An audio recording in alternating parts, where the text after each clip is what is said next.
Hello, Penny. Thanks for coming on the podcast, Finding the You and Mum. Hi, sweetheart. How are you? It's great to see you again. Same. So let me just spend a second introducing you. You're going to have to help me here because your achievements since becoming a mum are quite extensive. But my understanding is that you have 5 gorgeous daughters and 8 grandchildren. You own a beautiful cafe in West End called Five Sisters, which I've frequented, and it's lovely food and lovely ambience. You're also a real estate agent with your own real estate agency. You have your own advertising agency. Correct.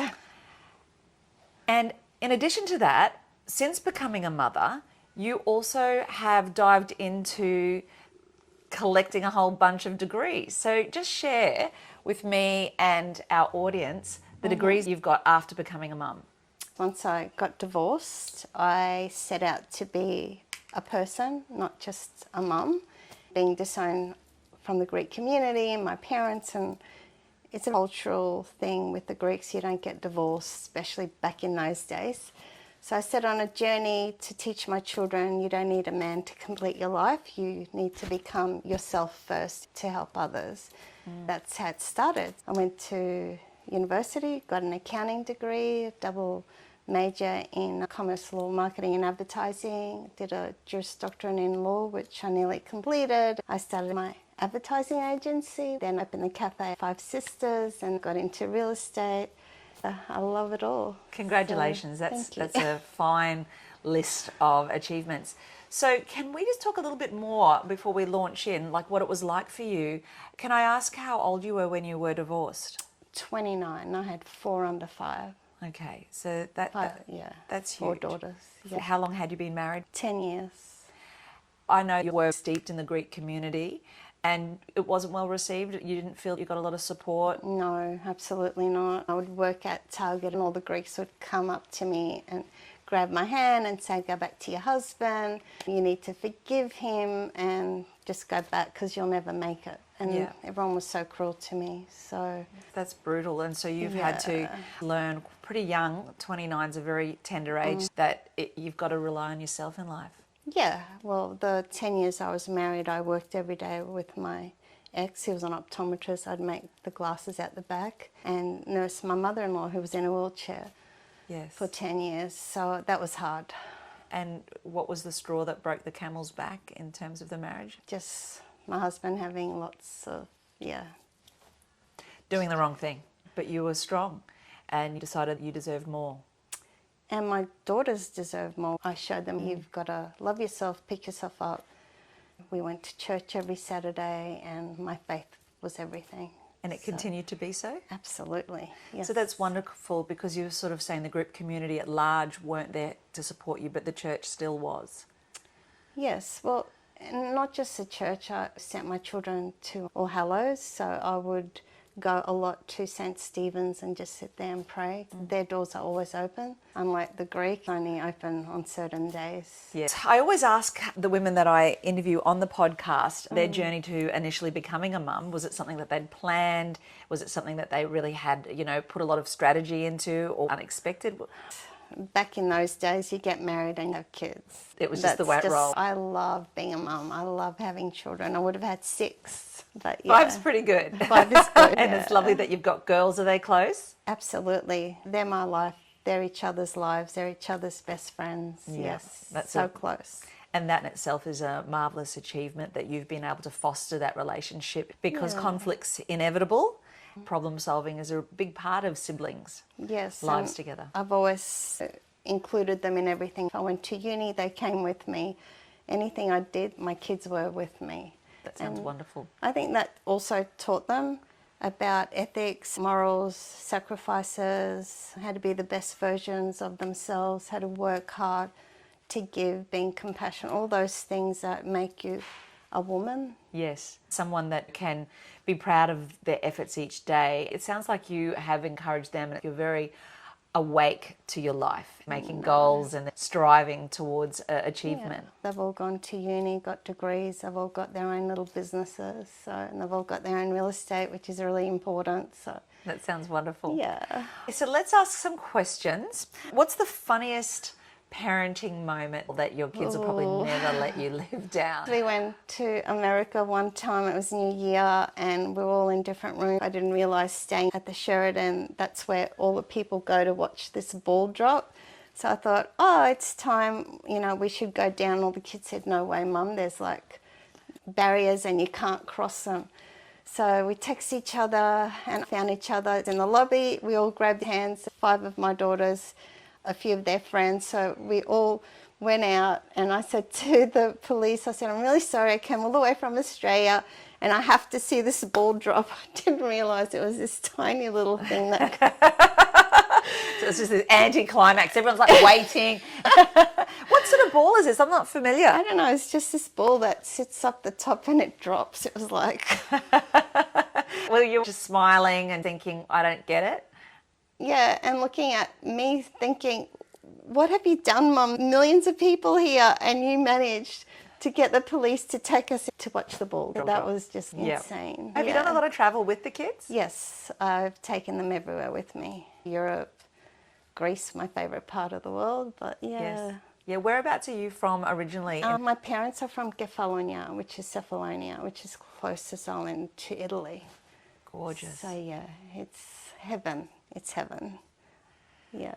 That sounds great. I love the idea of travelling with kids, and that's something I've always celebrated with our family. Lots of tears when they were young, but worth it. But worth it. I'll scrimp and save to go on a family holiday because it helps bring everyone out of whatever sort of routine that they're usually in and just reconnect with themselves and each other. It's so refreshing. And travel, they look at life differently. They see different people in different situations. I think that's important. That idea of perspective, we can be inalienable and not realise how other people are living. It helps us to be grateful for the things that we do have. Absolutely. Education does that as well, I feel. The more that you educate yourself in whatever areas, it's so important as a person. Yep, completely. So tell me, what mindset or mantra helps keep you grounded and moving ahead as a woman and a working mum? You've got to understand you come first. If you don't love yourself and nurture yourself, there's no way you can look after anyone else. Yeah. And you got to put love, compassion, forgiveness. As a mum, we do all that. We sacrifice, don't judge, and we're there for our children. You can't lose who you are as a person, otherwise you will be always angry and you'll always be depressed. So and resentful. Extremely resentful. So what's something that you do that allows that to be front of mind in your life? Obviously you've achieved so much. Most people try to tick off those things off their list before they get ensconced in motherhood, but you did it side by side. You got to wake up, have gratitude, pray or meditate, exercise. What exercise do you enjoy? I love walking, I love Pilates. I used to love playing touch football, love being a granny. I can't do that anymore, I break a few bones. We don't heal like we used to. No. You need time in the morning and at night. Bookend the day with something for yourself, even if it's just a few minutes. You can't not have that time. One of the justifications is it never allows you to stray too far from where you're at.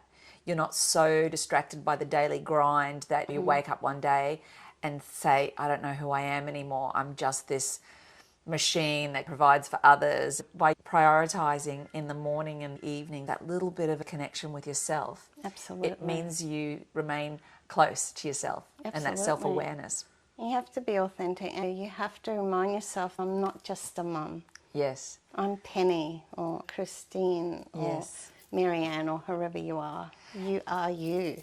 And I guess that's kind of like a mantra, isn't it? I am Penny. And being able to look in the mirror each day and just reminding yourself that you are something really special and unique, separate from all the hats, all the titles. We've been taught to be this superwoman.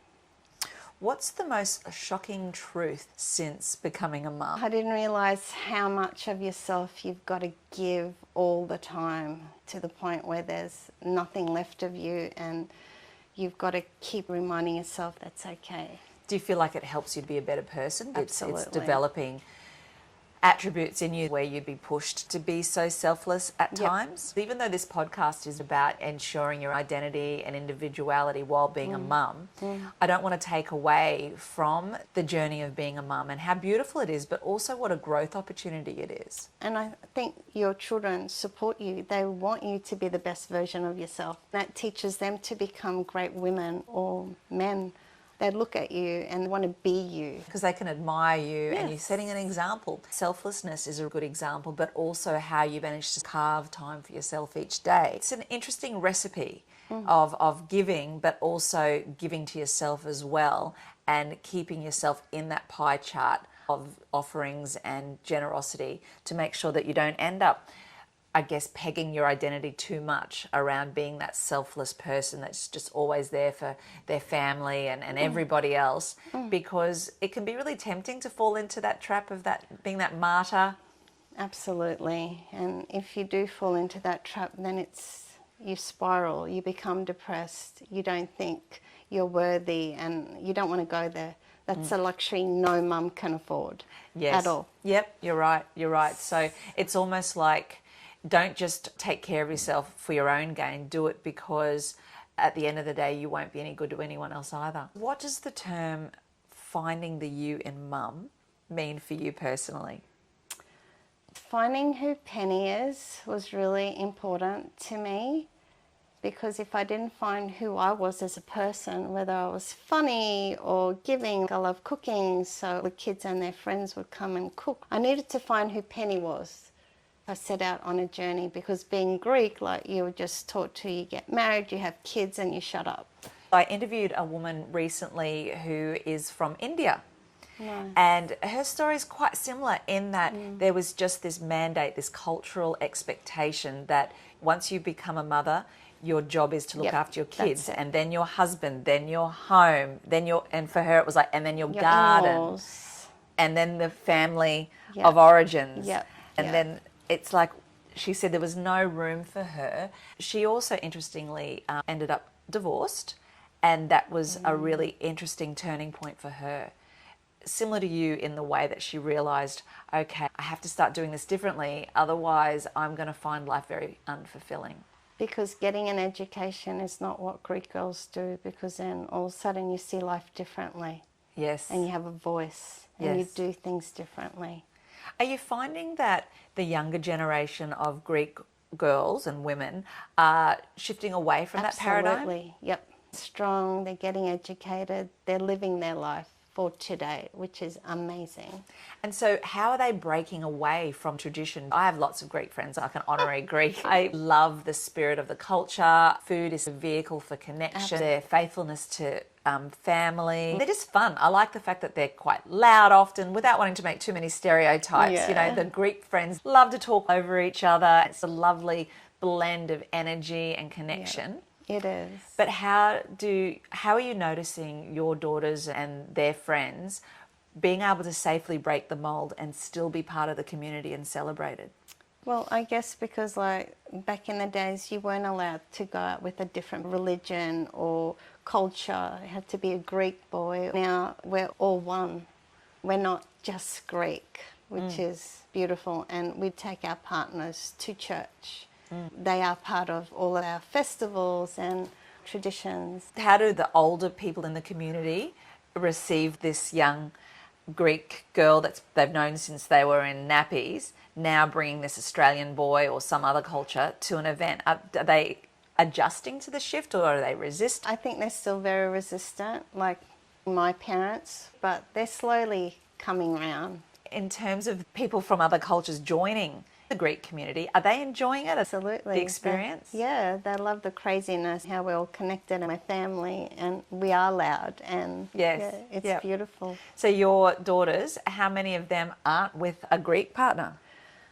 2. Renee lives in New York. She works for New York Times. She didn't get married yet. Nina is with an Australian partner, Italian. Lou's also with an Australian. I think Paulina's the only one who married a Greek. And Zoe's single. She's 21. She's the baby. She's the baby at 21, yeah. So Tell me about something unexpected about becoming a mum that has healed you. what's healed my pain, because my parents were my dad left when I was 2, mum remarried when I was 9. Our journey wasn't easy, it was hard. And Because I guess you were saying like divorce wasn't acceptable around No. your time.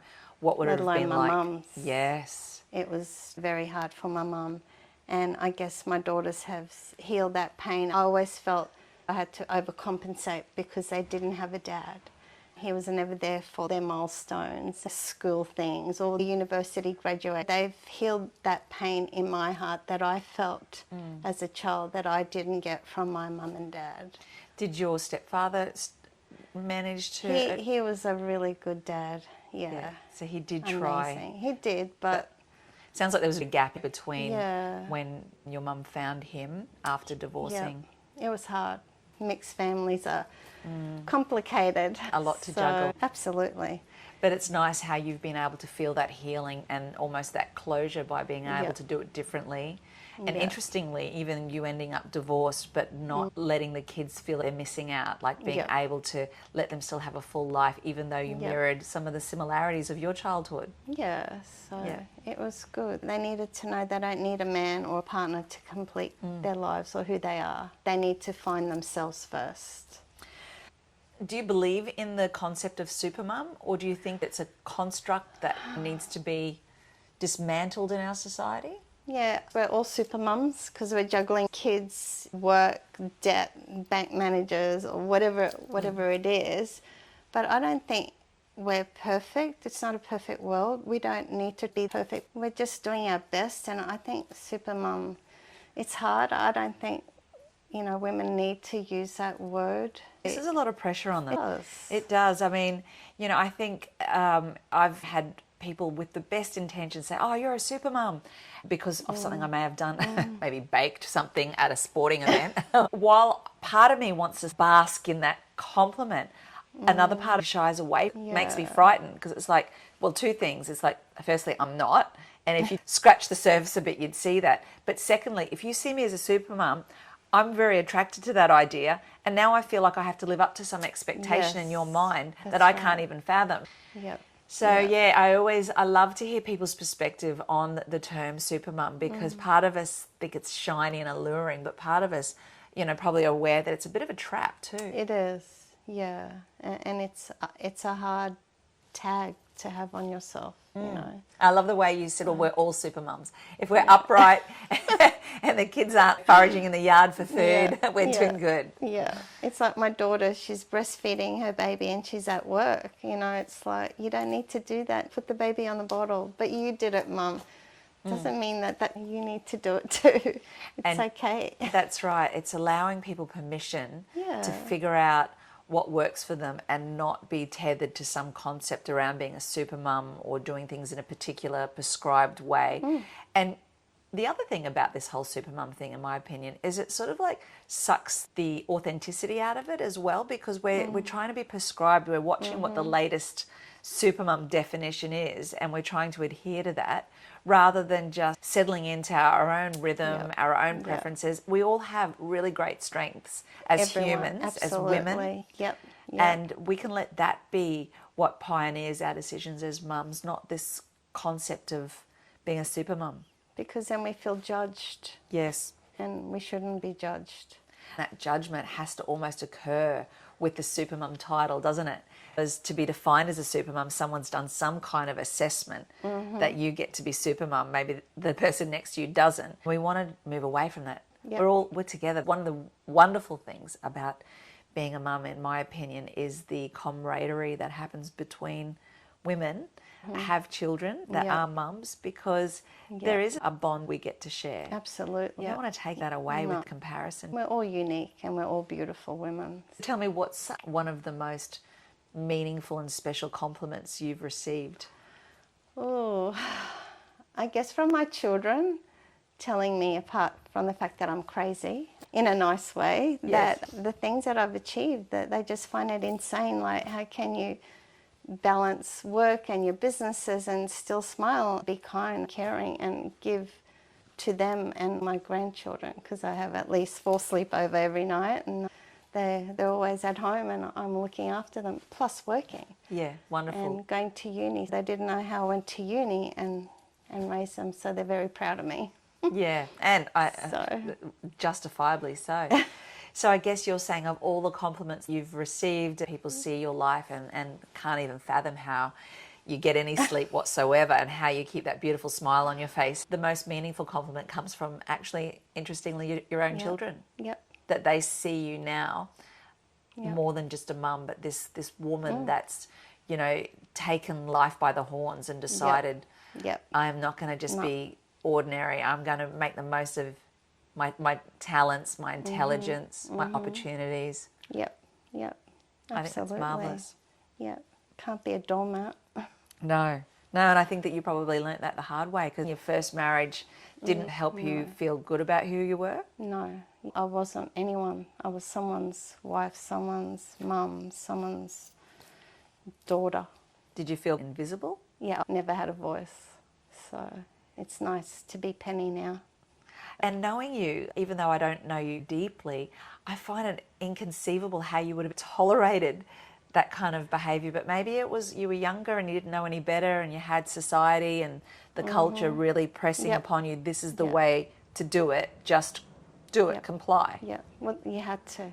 There was no other way. It's nice to have control of yourself, your body, your mind. It's beautiful. I think we need to celebrate and keep on the path of letting people see the importance of not getting caught up with a stronger voice. Did you have good people that helped keep you on track? No, I had my daughters as my strength and my faith. Well, that shows a lot of personal constitution and I guess that personal knowing of yourself enough to know I can do better. There's more out there for me. It's going to take a fight. Yep. Am I right in assuming you're not much of a people pleaser, or were you a people pleaser and that was part of the challenge? I was, and I am. I love helping people unconditionally, but I just needed to prove who I was. I didn't want to be someone else's something. Yeah. And that was hard, especially being disowned by the community, by my family. Yeah. It was hard. And so even though you're a people pleaser, I can relate to that, there was something even bigger in you. Absolutely. So rather than complying to please others and be seen in this wholesome, giving way, there was a deeper burning, a strong that was louder. Yep. And that was the one you followed. And I'm sure you pleased a lot of people along the way, but that's not the driving force. No. That's just the byproduct. What would you love your child to say about you? I would love them to say that Mum lived her life knowing who she was, and she looked after us so well, so we became the best version of ourselves as women because Mum allowed us to be ourselves and never stopped us on our journey and lifted us. I just want them to say that Mum was Penny. That's beautiful. As a parent, we fall into that trap of having expectations of our kids. Our kids do something that deviate from what we think is, you know, how our reputation or our identity wants to be. We're worried about how it's going to reflect. There's that tendency to want to push that onto our children, whereas you're saying you were very conscious that let them be them. Yeah, because when I built the advertising agency, I thought, oh, how awesome, Renee, photo editor and photographer. Nina did accounting, Lou's creative, and Paulie did events. I thought, oh my God, they'll all work in my ad agency, but no, they went way out of here. We're doing our own thing. Yes. Which was amazing. So like, it's beautiful to see. You set up the perfect family business, which is so Greek. Everyone will work here together. I And know, they're like, right? thanks, but no thanks. And you're like, well, great, now I'm going to have to hire people from outside. Yeah, I think funny, we laugh about that. I think there's a bit of that in me too. I build the business because I love business ideas. I get so excited. Now I've got young humans that could work in it and they're interested in other things and don't want to work with me every day. We're not going to do what you do, work 7 days, 7 nights. I know, it's crazy. No. Has there ever been a time in your journey that you felt particularly lonely, even if you have been surrounded by others? Ooh, there's a lot of dark areas in your life where you feel like you hit bottom and there's, you know, you feel alone, but you're never lonely because you've always got God in your heart. Well, that's for me. When you're alone with your thoughts, you think, what if they were right? What if I'd stayed? It's the what ifs. And you think, no, well, I took this challenge, I became a better person for myself and my daughter. So what helped you through it? Your faith? Yes, Your my faith and your belief in yourself. Yes. They're two big, powerful pillars, aren't they? Yeah. Even when you're lost and feeling lonely, it's hard for the average person to conceive how lonely you'd be being so young Yeah. with all these Yeah. kidlets Yeah. and your community, which, you know, the Greek community is strong, it's powerful, it's all inclusive in many ways, and every day of the week's accounted for, who you're visiting, what you're doing. To be shunned in that way must have felt really frightening. It's hard and lonely. Even now, my mum's in the nursing home because Dad passed away. I go every day to see her and her eyes light up. But through my growing up years, I was very judged. Was she a hard mum? Yes. Was she very hard. accepting of your decisions? No, not one. So imagine that you're trying to be this mum, and you sound like you are this mum to your kids, where they can throw anything at you and you'll find a way to love them despite whether you agree or not. But you grew up in an environment completely the opposite to that. Absolutely. Even my dad has said, go back to your husband how many times. It was just This is your dad or your stepdad? my stepdad. That must have felt awful, lying there at night thinking, maybe I should go back. Everyone will easier. embrace me again. Yeah. Everything's understood. Absolutely. And then I get to not feel this loneliness. But you didn't do that. I just wanted me. I wanted Penny. And I found Penny, which is amazing. I'm glad you did this, because if you hadn't, what version of yourself do you think we would be looking at right now? I would be depressed. I'd be on antidepressants of Seropax or Valium. I would not have an education. I wouldn't know about the world. I wouldn't have travelled. And I'd be someone's wife, mother, grandma. And that would have been it. End of That's story. Instead of this laundry list. I don't have the list in my head of all the things that you've done. And I think we've probably only touched the surface anyway. Yeah, true. No, it's great. We're learning every day to be better people. Can you give me a time when pursuing your dreams and being a mum went against the grain? Went against what the typical definition or understanding of being a mum is? When I was going to uni, I felt bad leaving my children with my mum because she would put them to sleep for me and off I'd go. And also working 7 days, 7 nights, I felt bad they don't have a dad.